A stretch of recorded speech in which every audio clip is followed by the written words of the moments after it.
Do you as a level 5 character want to be able to attack twice, heal yourself for 2d10 plus level plus constitution, heal up to 3 of your allies for 5 hit points each, and take the dodge action all in one turn while playing the most underestimated class in Dungeons & Dragons? I'm of course talking about the fighter. Well, stay tuned because I have a fighter build, a badass fighter build just for you. You're only level 5, right? And you are about to hit the floor. Also, the Hydra is about to hit the floor. Also, your wizard is all out of spells. Your cleric does not know if she wants to use her only healing ability she got left on herself or on the barbarian of the party. Imagine yourself in that situation. Your dungeon master says, it's your turn. You just lean back in your chair and you say, I attack the Hydra. Everybody in your party, of course, looks at you. Are you freaking crazy? Because, well, they were already planning an escape route while you are just saying you are going to attack the Hydra. That's not everything. You are only in the same turn going to be able to heal yourself for 2d10 plus level plus constitution. And you will be able to take the dodge action and you will be able to heal 3 of your allies for 5 hit points each.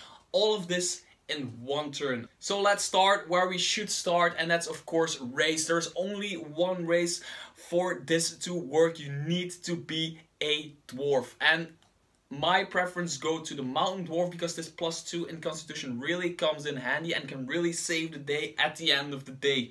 So if you want to be able to attack twice, heal yourself for 2d10 plus level plus constitution, heal up to 3 of your allies for 5 hit points each, and take the dodge action, pick a dwarf and then pick the fighter. For the fighting style, I can actually leave you to whatever you want to do, because basically in the description below I have a fighter ready just for you guys, so you can pick it, you can do with it whatever you want. But I've given this fighter a great weapon fighting because I like that extra bit of a punch, but I have to admit, taking the 1+ on armor class and equipping a shield is never a bad idea, especially when it comes to survivability. So please do that if you want to really build this guy or girl, of course, around survivability. Now, at level 1, you are a dwarven fighter with, let's say, the defensive fighting style, a shield, and of course big muscles. Then you go to level 2, nothing really special happens. And then at level 3, we are going to do something nobody ever does, and that is play a purple dragon knight. Yes, I've said it, we are going to pick the purple dragon knight as our archetype, as our fighter archetype. I hear you guys say right now, hey Mr. T, the purple dragon knight is such an underpowered archetype, why would I ever play it? Well, I admit that it is not the strongest of the archetypes in the books. It is actually very good for what we are about to do with this character. Then we hit level 4, and this is the most important part for this combination of skills to be useful. And that is, you open up your Xanathar's guides to everything, you go to racial feats, and you pick the Dwarven Fortitude feat, which basically gives you the ability to take the dodge action and spend a hit die, which is 1d10 plus constitution, in the same turn.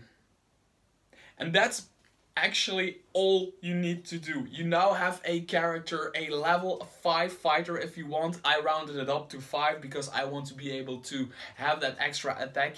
At level 5, you will be able to attack twice.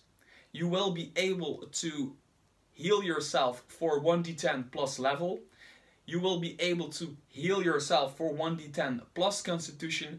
You will be able to dodge, and you will be able to heal all of your allies, sorry, 3 of your allies for 5 hit points each. How does this thing work? Well, let's go back to the Hydra or the other serpent, maybe a small green dragon or whatever. Let's say you are fighting and everything is going AWOL. It's your turn. You declare your attack. For your first action, you do your 2 attacks. Let's say you hit both attacks and do 15 points of damage. which at level 5 is not a lot, but just let's say you do some damage to the creature, everybody's looking at you, what the hell are you doing? But anyway, you just keep going. Then you use, of course, your second wind, which is 1d10 plus level. All basic fighter stuff. Then as a purple Dragon Knight, you are able to heal 3 of your allies for 5 hit points each when you use your second wind. That's just your purple Dragon Knight ability at level 3. Nothing really special happens in your first turn, but that's when the other thing kicks in. You use your action surge, and in your action surge you declare your dodge action. And because you are a Dwarven Fortitude Dwarf, you get to spend 1 hit die. So you get to heal yourself again for 1d10, and this time plus Constitution. And this is where the Mountain Dwarf plus 2 in Constitution really kicks in. You get to heal yourself for about 20 hit points total if you count for both d10s and level and Constitution. Maybe say 19, 20, 21 hit points total. You will be able to do damage, and you will be able to heal your allies and take the dodge action. So on top of all of that, the next attacks against you have disadvantage. For me, the coolest part about all of this is that it all comes from 3 official books: the Player's Handbook, the Sword Coast Adventurer's Guide, and Xanathar's Guide to Everything. Now I just want to hear from you guys. If you would play this character, if you would play this build, what would you do at level 6, 7, maybe 8, or even maybe later, just to add to this concept? Maybe take some kind of feat, I don't know, toughness or shield master or heavy armor master, or just go for an ability score increase, because Constitution is always a good idea for survivability. Just tell me in the comments below. Of course, hit the thumbs up if you want to see more cool fire builds ready to play, which you can download in the description below. Make sure to subscribe, and I hope your inspiration may guide you.